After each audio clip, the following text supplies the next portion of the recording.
Welcome to the Takshashila Institution's Video Explainer series. India has never publicly declared a national security strategy, so we've decided to help lay out what that strategy should be. But before we can build a strategy, we need a doctrine establishing our basic principles and ideas. Here's our take on what an Indian national security doctrine should look like. To build the doctrine, we've used a concept called Yogakshema, which means the peaceful enjoyment of prosperity.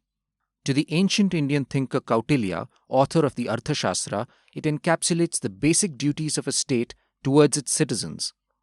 The Kautilyan state aims to ensure that individuals of diverse socio-economic backgrounds have the safety, or kshema, to achieve well-being through work, or yoga.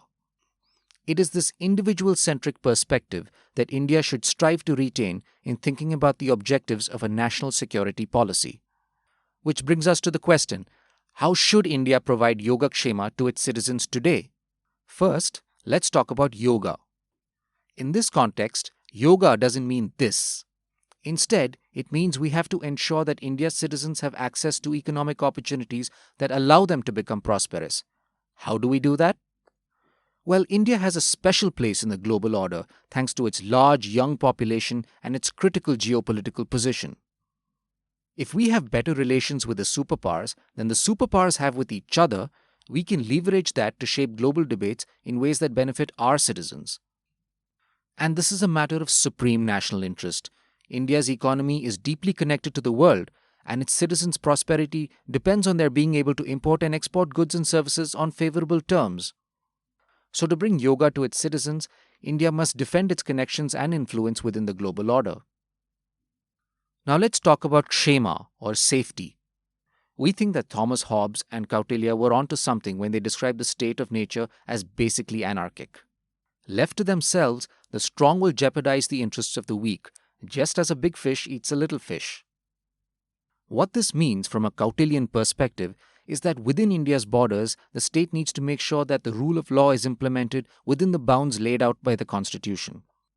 The Republic of India's institutions must be kept healthy and efficient, and citizens' rights, no matter what their caste, class, gender, or creed, must be defended. Social cohesion is critical to national security within India's borders, and social cohesion arises when the state provides both yoga and kshema to all its citizens. Now, what does kshema mean beyond India's borders? The international sphere has no overarching sovereign entity and no constitution. That means it's still governed, if we can use that word, by Matsya Nyaya, the law of the fishes. Which means that if India is to defend its citizens' interests in all domains, it has to amass and project power across all domains. This means thinking about India's territory in new ways.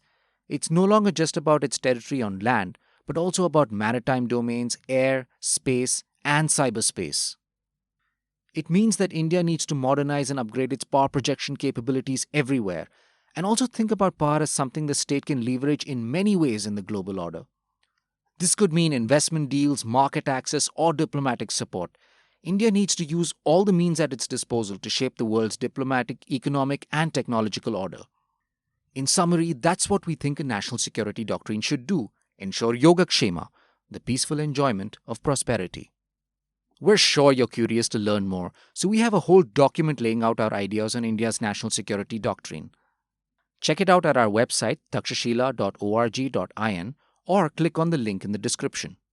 We'll see you in our next explainer.